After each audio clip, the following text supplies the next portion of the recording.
a través de María Dolores Portero. Si no me tenés, me mandás solicitud y aceptamos.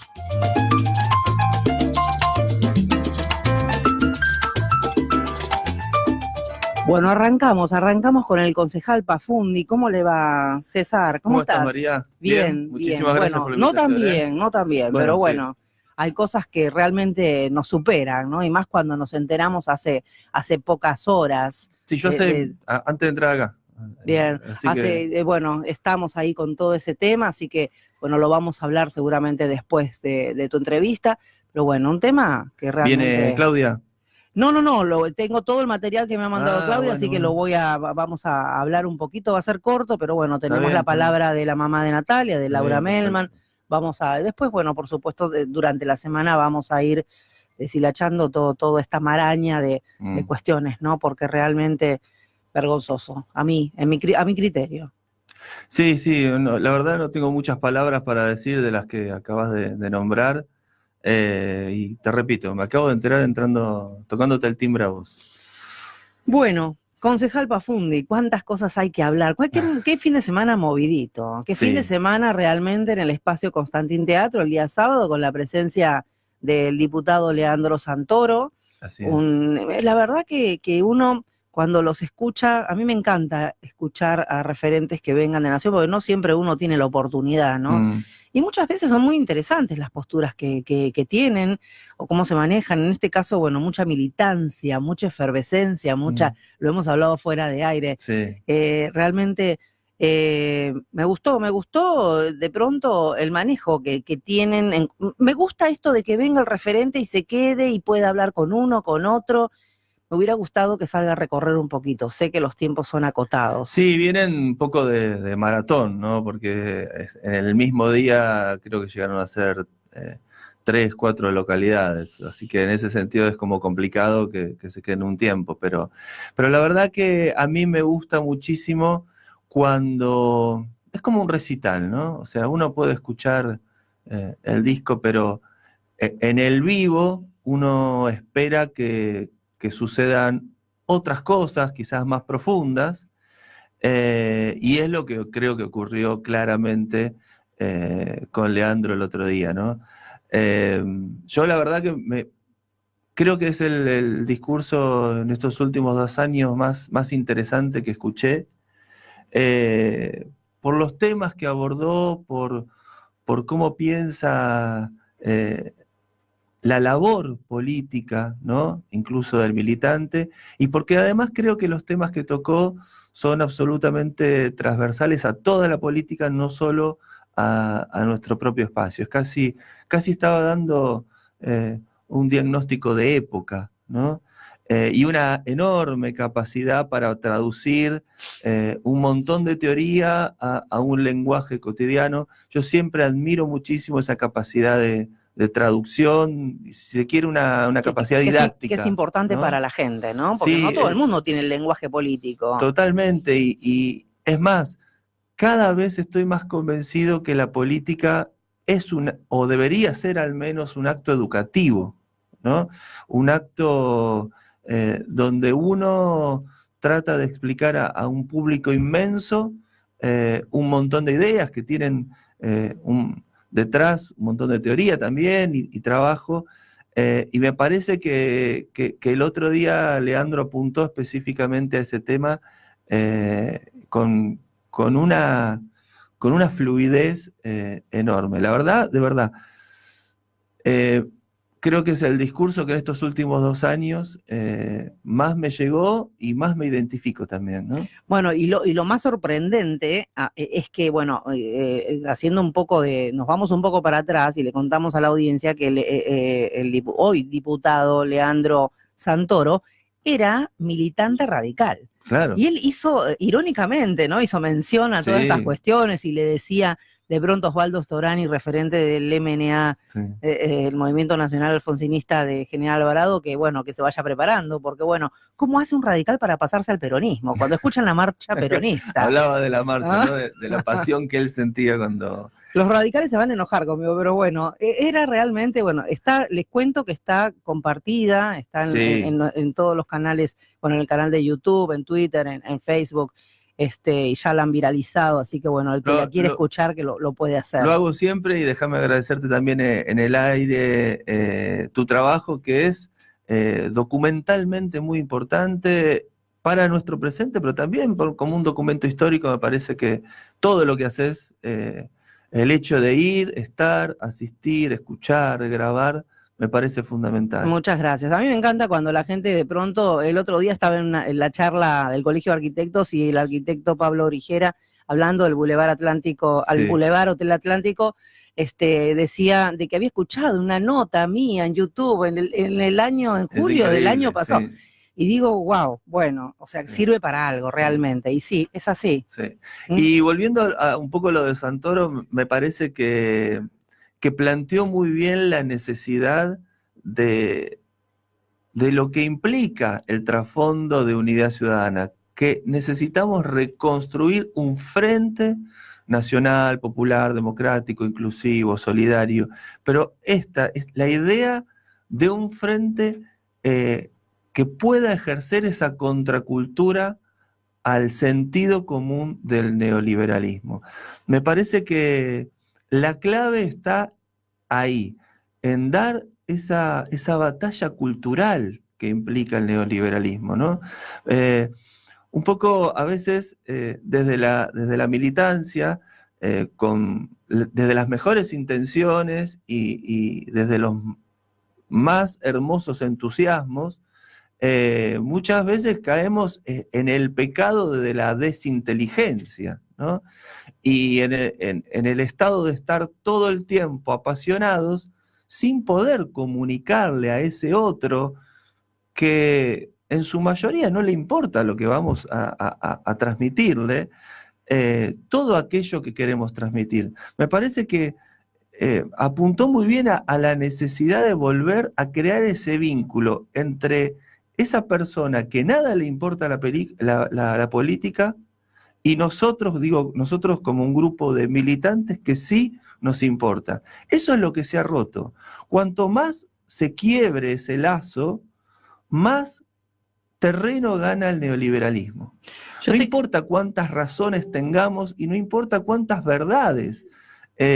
Si ese canal, si ese diálogo con el ciudadano que no mira programas de política, que no le interesa el tema específico, si ese canal de diálogo se rompe, pierde el país, perdemos nosotros como militantes de un espacio político, pero pierde el país y nos empobrecemos día a día. Vos fíjate que el otro día, que no sé si es casualidad o qué, pero unos días antes de que viniera Santoro, una oyente, bueno, María Eva Mondino, que aparte es militante también, y ella es política 100%, creo yo, y me mandó algo de de japoneses que están enviando mensajeros a distintos países a desmitificar todo lo que se habla en contra de ellos internacionalmente. Mirá qué importante, yo lo tomo como que cada vez que viene un referente de cualquier partido político debería, por eso hago hincapié en esa llegada que tienen que tener a la gente, porque los medios quizás podemos difundir, pero si no tienen la palabra precisa para llegar a cada ciudadano, en este caso del distrito de General Alvarado, exacto, es lo que decís vos. Claro. O sea, vamos a seguir en la misma. Mira, yo creo que hay el menemismo como proceso histórico logró partir a los partidos políticos, más que partir, me parece que logró vaciarlos de contenido. Eso creo que es algo que todavía estamos, quizás no a todos los partidos, pero me estoy refiriendo a los mayoritarios, ¿no? Y fue un proceso en el cual durante mucho tiempo hubo un exilio de intelectuales y de contenido de los partidos políticos. Y eso produjo un desencanto de la gente con respecto a los partidos políticos. Entonces, volver a poder crear el lazo de la ciudadanía con la política y con los partidos políticos y con la discursividad política es crucial. Pero para eso es necesario, y yo creo que a ese punto apuntó, estoy redundante hoy con las palabras, Santoro, es justamente a quebrar la endogamia de los partidos políticos. O sea, ¿a qué me estoy refiriendo? Muchas veces cometemos el pecado de hablarnos a nosotros mismos, o de hablar con un lenguaje que hablamos nosotros entre nosotros. Y entonces o no nos entienden o no les importa qué estamos diciendo. Eso es clave, por eso cada vez, insisto, creo que cada vez más la política es lenguaje, que la política es traducción, ¿no? Y que necesitamos reconstruir los lazos comunicacionales entre la inmensa mayoría de los ciudadanos desencantados absolutamente con la política y quienes creemos que la política es la herramienta de transformación verdadera para que los sectores populares puedan tener acceso a todos sus derechos. Bueno, y más hoy en día que, bueno, que el ciudadano argentino está totalmente desmoralizado. Bueno, estoy hablando de una parte, ¿no? Porque después me van a salir con que no todos. Bueno, una parte de los ciudadanos argentinos no está convencido de salir adelante, porque bueno, porque se perdió el poder adquisitivo, sí, claro, porque perdió la calidad de vida, porque por infinitas razones, porque no puede llegar a fin de mes, porque no puede pagar la luz, el gas, etcétera, etcétera, y porque ya no puede poner en su mesa el pan para sus hijos. Cuando digo el pan, yo sé que me van a decir que exagerada. No, señores, hay gente que no la está pasando bien. No, mañana en el recinto voy a dar pruebas de que hay hambre en Miramar, ¿no? Vos hablabas de una mala noticia local, pero vivimos con malas noticias de a montones todos los días, ¿no? O sea, me refiero, no despidieron a un empleado de Telam, a 400, ¿no? Y es una cotidianidad que uno se olvida por día de las malas noticias que recibe de la gestión política nacional, en particular de lo económico en estos últimos tiempos, ¿no? Entonces, son momentos muy sensibles. El otro día lo decía dentro del Consejo, en una reunión de comisión, no estamos muy lejos, lamentablemente, del que se vayan todos, y por supuesto yo no estoy de acuerdo con el que se vayan todos, porque claramente creo profundamente que esto es responsabilidad de unos dirigentes políticos que tienen nombre y apellido a nivel nacional, por supuesto identificados con Cambiemos, y con los cómplices sórdidos, digamos, de Cambiemos, pero tenemos que tener la capacidad de explicárselo al común de la gente que, insisto, no está en esto todo el día y todo el tiempo, sino que simplemente está sufriendo las consecuencias de un fondo monetario, de un dólar disparado, de una deuda externa, pero escalofriante. Esto siempre lo repito cada vez que digo la palabra deuda externa. Tomaron más deuda externa en 1 año y medio que en 200 años de la historia argentina. Esto es un disparate galáctico. Yo pregunto, porque lo escuchaba a Santoro el fin de semana, que decía, acá no es que fueron palabras, no se habló de palabra con el Fondo Monetario Internacional, ya está todo firmado. O sea, de acá en más hay que cumplirlo. Sí, por eso mañana nosotros, como bloque, ahora me refiero, vuelvo un poco a lo local, pero en relación a lo nacional, también hay un hecho gravísimo a nivel nacional que sucedió, que es que el 19 de junio, un día antes del Día de la Bandera, varios bloques, el bloque, bueno, de Unidad Ciudadana, Frente para la Victoria, la izquierda y 2 unibloques, llamaron a una sesión especial justamente para tratar el tema del acuerdo con el Fondo Monetario, y Cambiemos en su conjunto y el Frente Renovador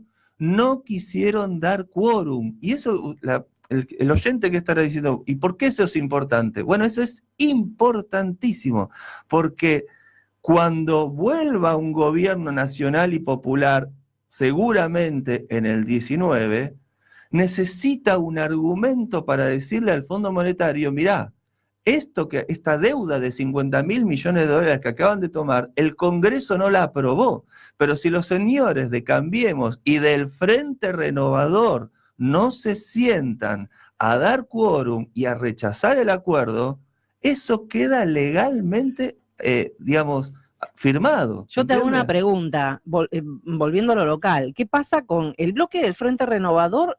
¿Qué posición tomó?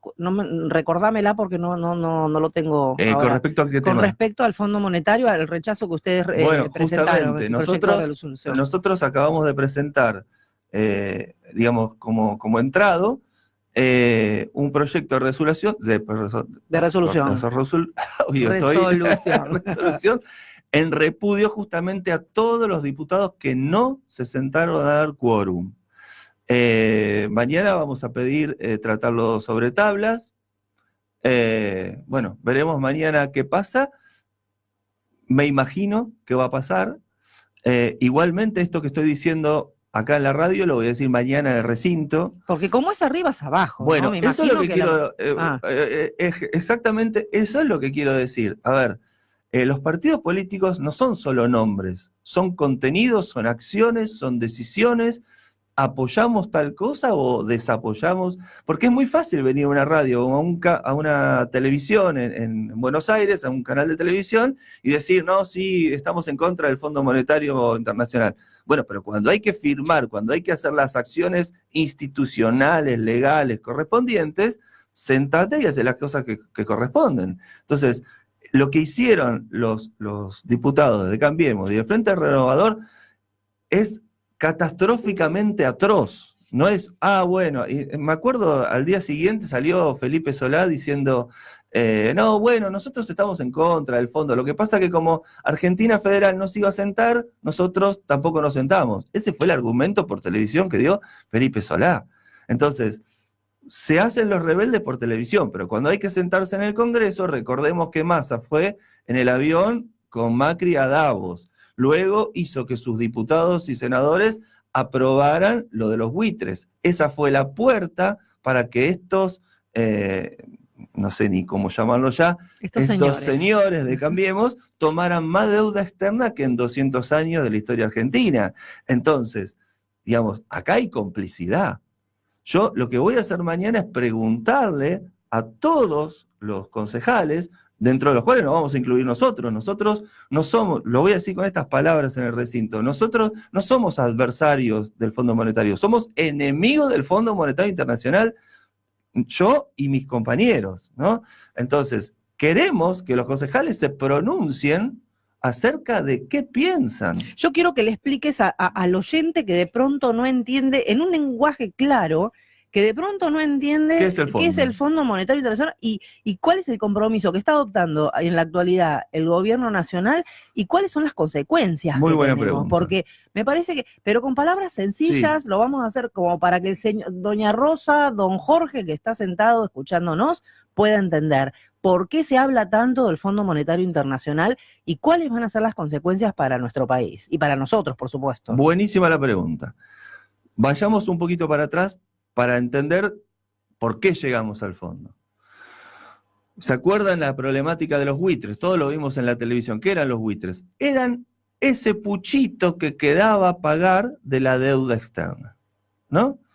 Que querían una cifra desopilante, el gobierno anterior le había dicho que no a esa cifra desopilante, y Cambiemos junto al Frente Renovador, dieron quórum y aprobaron un pago desopilante a esos buitres. Con lo cual, la Argentina salió formalmente del default. ¿Qué quiere decir esto? Que ya no estamos en quiebra. Un default quiere decir que el país está en quiebra. Bueno, hacia el exterior, ¿no? Entonces, cuando terminamos de pagar formalmente a esos buitres, ya no le, digamos, formalmente, legalmente, no le debíamos nada a nadie. Entonces, ¿qué hace el gobierno de Cambiemos? Sale corriendo a la banca internacional a pedir plata, así como en criollo a lo pavote, ¿no? Sí. Y este es el primer dato interesante. Vos cuando vas a un banco, ¿no? Y quiero 500.000 pesos, ¿qué te va a decir el banco? ¿Tiene con qué responder? Exactamente eso te dice un banco. Macri les dice, bueno, quiero, no sé, 5.000, 15.000, 30.000 millones de dólares. La banca internacional le pregunta, ¿usted tiene con qué responder? Y la respuesta es sí, porque el hecho de que nos hayan prestado semejante monto implica que el verso de la pesada herencia es un disparate como argumento. Vuelvo de nuevo, ningún banco le presta a una persona plata que sabe que no puede devolverla. Exacto. ¿No? Entonces, el verso de la pesada herencia es un disparate desde el punto de vista bancario, porque el propio Cambiemos, el propio presidente, lleva los papeles de economía sana a la banca internacional para que le presten plata. Se endeudan como nunca se endeudaron. Llega un momento en que quieren seguir pidiendo plata y entonces le dicen, no, ahora sí, ¿vos tenés con qué pagarme todo esto que te estoy prestando? Entonces empiezan a aumentar los intereses. Bueno, si antes te lo prestaba al 10%, ahora al 15%, al 20%, como a cualquier ciudadano. Entonces, ¿qué quiere decir que un país termine en el Fondo Monetario? Quiere decir que más tarde o más temprano estamos en quiebra, ya estamos en quiebra. ¿Por qué? Porque el Fondo Monetario es el que te presta cuando ya nadie te presta. Es decir, es el usurero. Vos antes ibas al banco, ibas al Provisa, ibas al Nación a pedir plata. Después, bueno, se puso un poco complicado, fuiste a algún privado, después llegaste a una financiera, porque ya no, los bancos no te dan crédito por no tener respaldo. El último es el usurero que te rompe los dedos. El FMI. Eso es el Fondo Monetario Internacional. Bueno, ¿y cuáles son las consecuencias para nosotros? O sea, ¿nosotros cómo lo vamos a ver reflejado? Vos, yo, no sé, cualquier argentino de clase media, baja, que de pronto tenemos un sueldito que no llega ni ahí a la canasta básica familiar. Muy buena pregunta. Dijimos que el fondo es el usurero que te rompe los dedos. Bien, ¿y eso cómo se traduce en la economía concreta y real? Te pone condiciones. Te presto plata, primero, esa plata no es para hacer puente, no es para hacer hospital, no es para hacer escuela, no es para que le dé de comer a la gente. ¿Para qué es esa plata? Para devolverle los intereses de deuda que vos tomaste con otros bancos.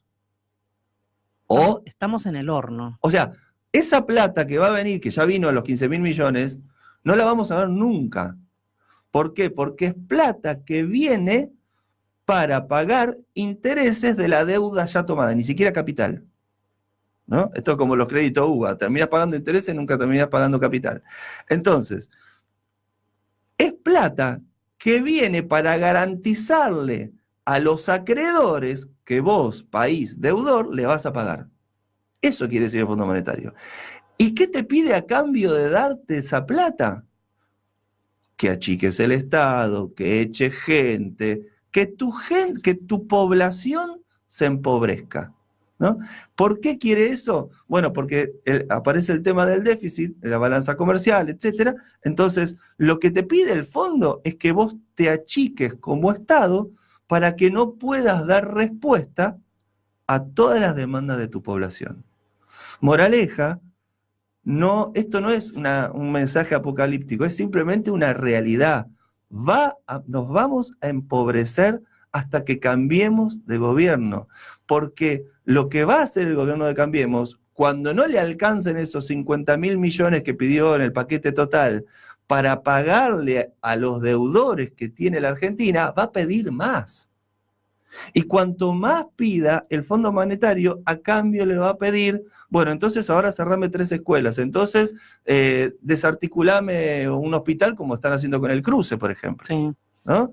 Entonces, esto es una bola de nieve que no va a parar hasta que la población comprenda que, bueno, se equivocó. Bueno, pero vos decís, hasta que no cambie de gobierno, esto no va a parar hasta que no. Pero el gobierno que venga, el futuro gobierno, el que asuma en el 2019, el año que viene, tiene un flor de problema. Va a tener una papa caliente en la mano. Totalmente. Y esa, no caliente, una piedra hirviendo después en un horno. Un aluvión de acreedor, de deudas y de gente que le viene, ¿no? Y es más, te la complico más.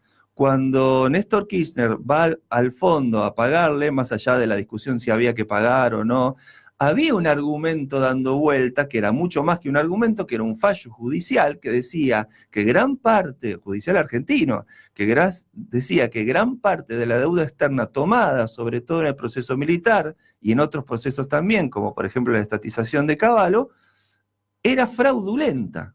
Eso lo dijo la justicia argentina. Entonces, de alguna manera, eso también colaboró para, digamos, reducir el monto de lo que se pagaba, porque sabemos que no se pagó toda la deuda externa, sino que justamente se negoció más o menos en un 70-30. Ahora, ese argumento nosotros no lo vamos a tener, al menos hasta ahora, por lo que sucedió el 19 de junio. Si el Congreso Nacional no frena este acuerdo con el fondo, tenemos un problema mucho mayor que teníamos antes, porque va a ser todo legal. Ahora, ¿se puede frenar? Porque si ya está firmado... Por supuesto que se puede frenar. ¿Se puede frenar? Sí, ¿Se puede decir no, no queremos? ¿Y qué pasa, por ejemplo? Y bueno, tendrá que ir el gobierno a hacerse cargo, el gobierno ejecutivo tendrá que hacerse cargo de que está tomando decisiones solo. Y que entonces, cuando cambie el gobierno y seamos este Frente Nacional y Popular quien tengamos los resortes de la economía, que se arreglen quien tomaron en nombre de todo un país una deuda simplemente para pagarle a los acreedores de la deuda que ellos mismos tomaron. ¿Vos y yo pediste algún crédito? No. No. Bueno, y creo que ninguno de los que estamos acá, en los 40.000 y pico de habitantes de General Alvarado, tampoco. Esto es un latrocinio fenomenal que han orquestado y que lo peor es que hasta el momento es legal. Por eso necesitamos que el Congreso desacredite toda esta patraña que acaban de hacer. Bueno, eso con respecto a lo nacional que nos toca, yo siempre digo como es arriba es abajo, ¿no? Y siempre sí. Va a ser así. Sí. ¿Qué pasa mañana en el Consejo Deliberante? Además de lo que nos estás comentando que se va a presentar, bueno, y buenas noticias si querés. A ver, dale, una aunque sea. Presentamos, también esta mañana entrado, la propuesta de proyecto de ordenanza para la creación de la Secretaría de Cultura y Educación. Esto quiere decir que proponemos retirar a Cultura dentro de la estructura digamos, retirar la Dirección de Cultura de la Secretaría de Turismo, Turismo y Deportes. Exacto. Y crear una nueva secretaría donde estaría Cultura con toda su estructura, pero además creemos que es absolutamente necesario y absolutamente estratégico la Dirección de Educación. Estratégico, ¿por qué? Digamos, esa Dirección de Educación tendría, digamos, tres funciones, tres grandes objetivos, ¿no? En primer lugar, coordinar, pero con un criterio educativo, no con un criterio de infraestructura, una política educativa situada, es decir, nuestra. Por supuesto que son establecimientos provinciales, pero el hecho de que sean provinciales no impide que nosotros logremos justamente aunarlos para hacer una política educativa situada, real de General Alvarado. Eso por un lado. Por otro lado, otro gran objetivo, muy económico también, es el hecho de poder gestionar que otras instituciones a nivel provincial y a nivel nacional puedan desembarcar en General Alvarado. O sea, necesitamos una dirección de educación para que venga, se lo traduzco, para que venga alguna vez a alguna universidad y se instale, para que pueda haber conservatorios de arte y se instalen y se queden, y sean parte de la identificación regional de Miramar, incluso hasta, ¿por qué no?, de Mar del Sur. Es decir, no lo nombro a Otamendi porque siempre, viste que lo hemos pensado mucho más industrial a Otamendi. Pero estos son proyectos ya que se hablaban en campaña, ¿no? Por supuesto, ¿te acordás que decíamos que nosotros creemos que la industria invernal prioritaria de Miramar y de Mar del Sur, como una sede, como un anexo, debe ser la educación. La educación y la cultura. Y la educación que está tan vapuleada hoy en día, ¿no? Por muchas razones, ¿no? Por muchas exacto. razones, porque además nosotros tenemos una capacidad instalada inmobiliaria, esto está en los considerandos también, enorme, ¿no? Y eso necesitamos capitalizarlo. Hay grandes ejemplos de desarrollo de una ciudad a partir de la educación. Tandil es el mejor ejemplo. Tandil, hay varios, digamos, argumentos en disputa. ¿Ha crecido por su pequeña o mediana industria en relación a los metales? Sí, pero la verdad que en los momentos como toda esa industria se empobrece terriblemente. Lo único que ha sostenido en el tiempo y cada vez haciéndolo crecer más y florecer es la universidad. Cada vez que voy, por ejemplo, hay un nuevo complejo de dormitorios para los chicos de la zona que necesitan dormir ahí. Es decir, la universidad mueve el mercado interno prácticamente de Tandil. Exactamente eso es lo que necesitamos replicar, pero para eso necesitamos una dirección de educación que gestione, que centralice, que tenga la posibilidad de ir a La Plata cuantas veces necesarias sean para, por ejemplo, conversar con conservatorios de arte o lo que fuere. Y el tercer objetivo es justamente comenzar a pensar, no en este contexto nacional, porque la verdad que necesitamos que pase el temporal, pero sí a un mediano y largo plazo, empezar a gestionar y a materializar ofertas educativas municipales, ¿no? ¿Qué significaría eso? Por ejemplo, lo tiene el municipio de La Costa, conservatorios de arte municipales. Bien. ¿No? Con título habilitante provincial. El mejor ejemplo de todos, la Escuela de Música de Avellaneda. Quizás la escuela de música popular paradigmática de todo el país nació como nació no, y se sostiene, y hasta el día de hoy existe, como una escuela de arte de música popular municipal. Para que tengas una idea, el que daba bandoneón es Mederos. Pero estamos hablando cuando se debe tener como 30, 40 años la escuela. Y la sostuvieron justamente como una identidad de Avellaneda. Y hoy, mira, hoy alguien nombra la ciudad de Avellaneda y antes uno se imaginaba galpones de industrias trabajando. Hoy te imaginas la universidad y la escuela de música popular. Mira, y bueno, todo pasa por la educación, ¿no? Esas formaciones. Bueno, yo no quiero dejar de mencionar, bueno, Miramar ha mantenido este grupo de chicos de la Orquesta Sinfónica Juvenil, la orquesta, sí, es sinfónica, ¿no? No sé si se llama no sé así. Si llega a ser sinfónica. La orquesta de cuerdas, porque cuerdas, creo que son todas cuerdas. Pero tiene otro nombre. Bueno, en este momento pido disculpas, no me acuerdo. Sí. Pero bueno, lo ha sabido mantener cuando en muchos lugares de la Argentina se han cerrado, ¿no? Sí, es un gran ha habido una plan política, de nación que hubo y que, bueno, sí.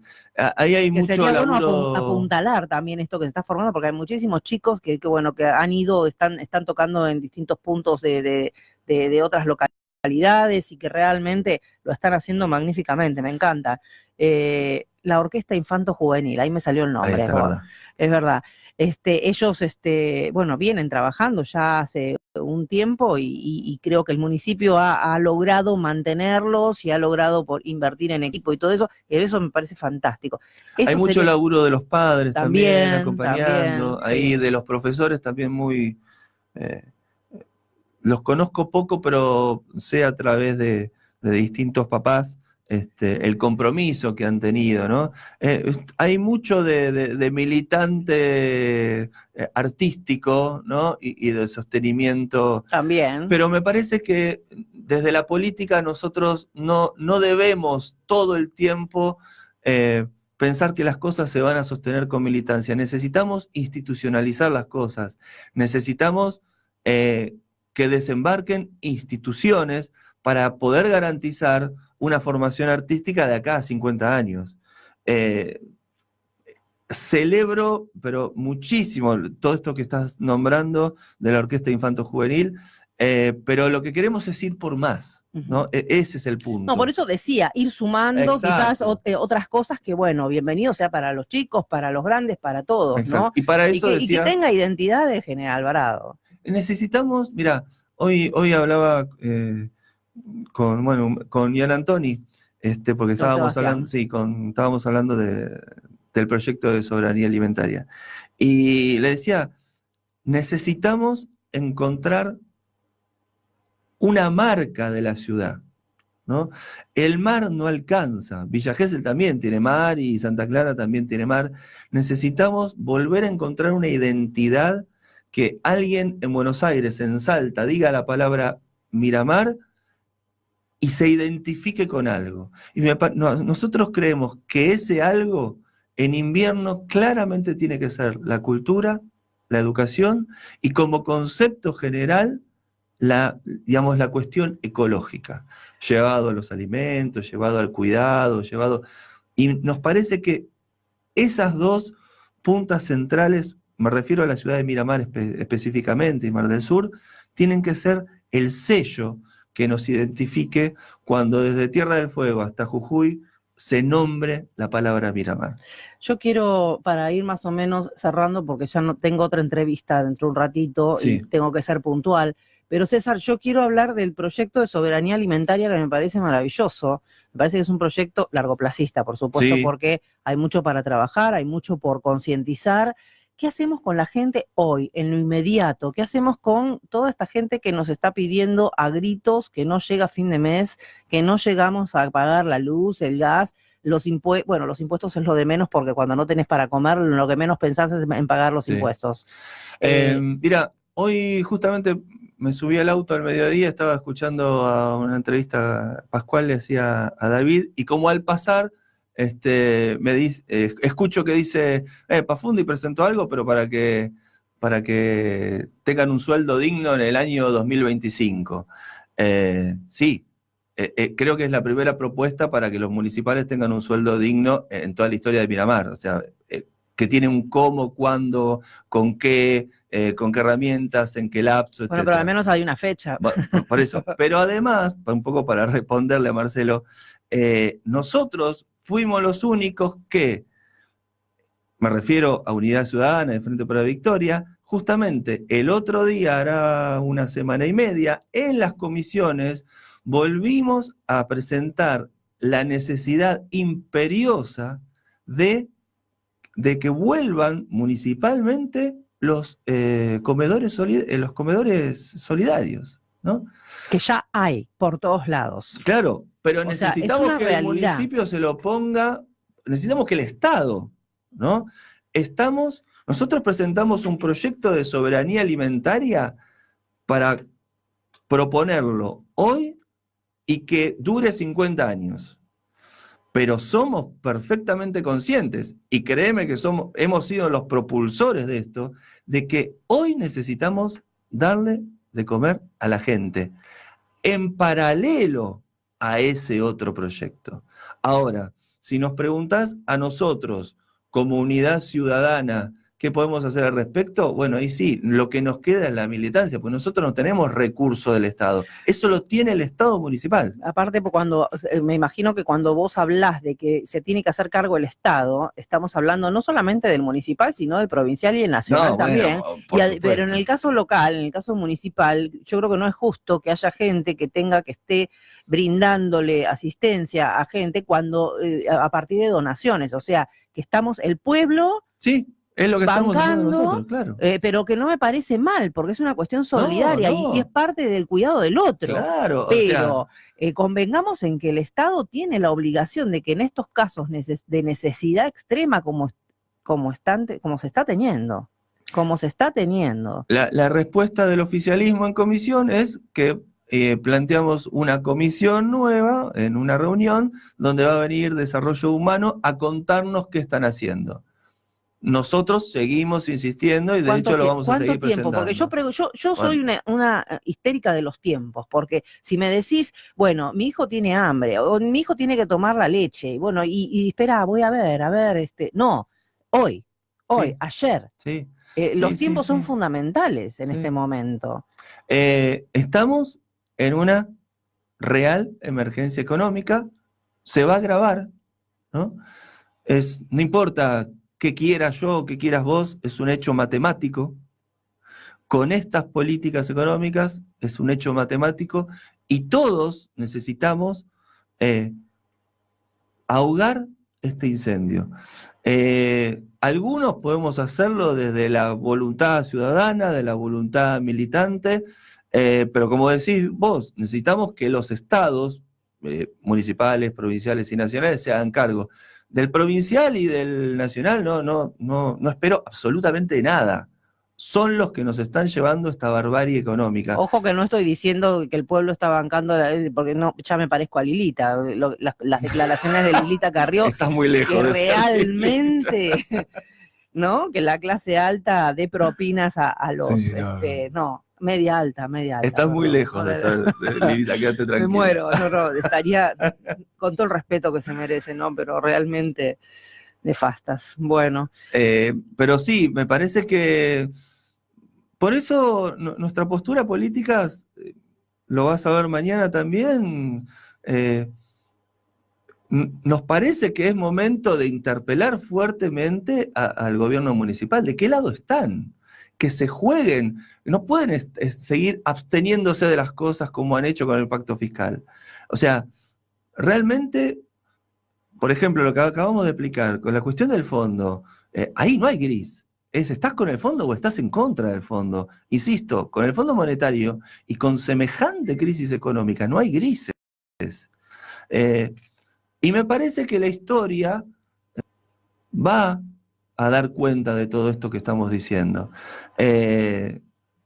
Porque me parece que se están dando ciertas condiciones también, como bien decía Leandro, en donde ese sentido común se empieza a resquebrajar y entonces estamos teniendo la posibilidad de un diálogo con aquellos que supuestamente no les importaba la política. Bueno, es la única herramienta que tenemos para transformar esta barbaridad económica que estamos viviendo. No solo económica, ¿no? Nombro tanto lo económico porque es lo porque más yo creo brutal, que es lo que en este momento claro, le preocupa más a la gente en cuestión del bolsillo y la preocupación que tiene y el desánimo, futuro, ¿no? Y el desánimo también, claro, que se está teniendo, ¿no? Porque ese es otro tema. sí. Parecería que quisieran que el argentino, que el ciudadano argentino esté cabizbajo, meditabundo, que no duerma de noche, que bueno, ayer hablábamos con Mariana Aguado Casal, Sí. en una nota también que le hicimos con respecto a los EOE.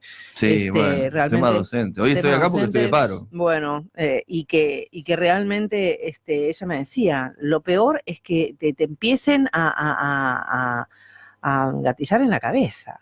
Sí. Porque realmente es eso. Sí. Uno está teniendo están desmoralizados. Bueno, muchos. Yo sé que hay otros que todavía tienen un resto para poder seguir aguantando los ajustes y que quizás tienen un mejor pasar y bueno, pero esto nos tocó a todos. Sí, tenemos frío en nuestras casas.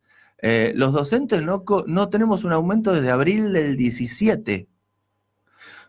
No entiendo, o sea, cómo seguimos yendo a trabajar. Bueno, recién en el mismo momento que estaba entrando también me enteré que Baradel parece que propuso, bueno, si no solucionamos esto, que no empiecen las clases. Yo realmente siempre he hecho paro,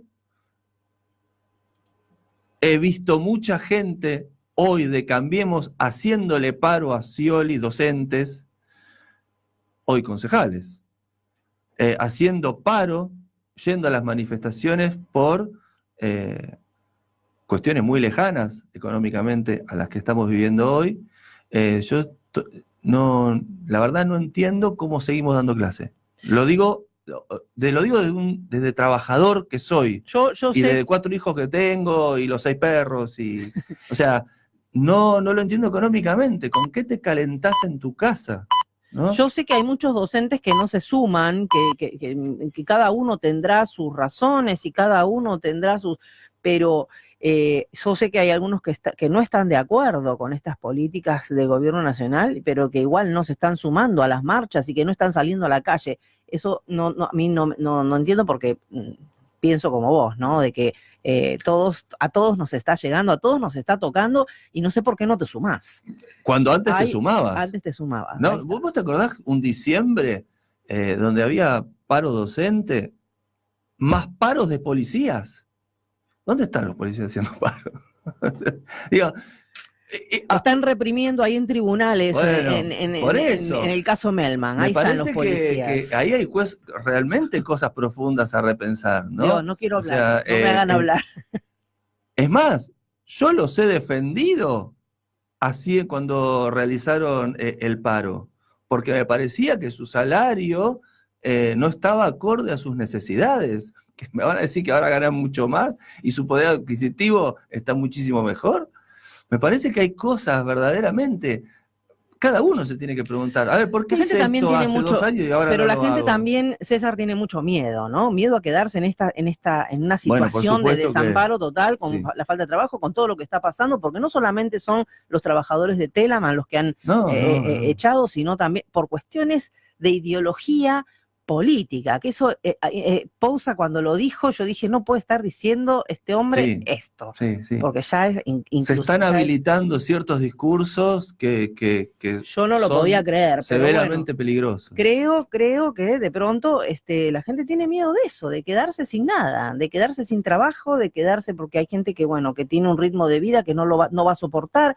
Hoy escuché que el que quizás está acostumbrado a sobrevivir y a subsistir, quizás tiene un poco más de soga para poder aguantar todos estos ajustes, pero el de clase media alta, de pronto, la persona que no está acostumbrada, que nunca tuvo que pasar necesidades ni nada, se mueren al toque, porque, o sea, con el perdón, ¿no? De lo que digo, pero realmente es así, la van a pasar muy mal, peor que nosotros. Sí, mira, ayer la verdad que te lo voy a compartir el videíto. Estaba en Mar del Plata, bueno, fui con mi hija a hacer unas cosas. Nos sentamos en un bar y vemos a las 9 de la mañana una cola que comienza a crecer, muy cerca de un club céntrico de Mar del Plata. Me dio tanta curiosidad que me crucé para preguntar qué era. Era una cola de casi 2 cuadras para un puesto de mozo. Sí. Eso yo hace... Creo que vi la foto, sí, terrible. Pero lo filmé, para que yo filme algo, porque no soy muy ducho, ¿no? Pero dije, no lo podía creer porque ¿cuánto hace que uno no ve semejante? Abajo de la lluvia estaba todo el mundo, ¿no? Una mamá con el carrito del bebé. Bueno, ya estamos teniendo paisajes que creíamos olvidados, ¿no? Todos esos paisajes tienen que ver con el Fondo Monetario, tienen que ver con qué decisiones toman los políticos, ¿no? Y que todos los políticos no son iguales. Unos toman una decisión en favor de unas cosas y otros toman en favor de otras cosas, ¿no? Es decir, lo digo porque se asoma el que se vayan todos y me parece que no es justo y que además es peligroso, porque después del que se vayan todos te puede salir un Néstor Kirchner o el Pato Donald, o sea, cualquier cosa. O cualquiera. ¿No? Acá... el que se vayan todos, a ver, espere que se repita. Que no es justo. Ay, Dios, y que además es peligroso, porque después del que se vayan todos te puede salir un Néstor Kirchner o el Pato Donald, o sea, cualquier cosa. Ya lo saco. Estaba queriendo ver los mensajes. Bueno, dice... Mariana Aguado tenía un mensaje acá, pero lo que pasa es que no me lo muestra. Bueno, después lo vamos a estar compartiendo y después el concejal Pafundi va a estar respondiendo o no, o leyendo. Acá está, demasiado individualismo e indiferencia. En este distrito es difícil la movilización. Bueno, en muchos lugares, por supuesto no en las grandes urbes, pero en muchos lugares pequeños uno registra esta cuestión, ¿no? César, un gusto, como siempre, hablar con vos. Mañana vamos a estar cubriendo la sesión, octava. Séptima, ¿no es? ¿Séptima o octava? Bueno, ya me perdí la cuenta. El número, la verdad. Creo que es la octava. Bueno, sesión ordinaria en el Consejo Deliberante, bueno, con muchísimos temas, siempre, por supuesto, después nosotros la subimos, así que la colgamos de la web, así que bueno, te agradezco. Muchísimas gracias. Muchas gracias a vos. Nos vamos a una pausa, nosotros ya finalizamos el video y cerramos el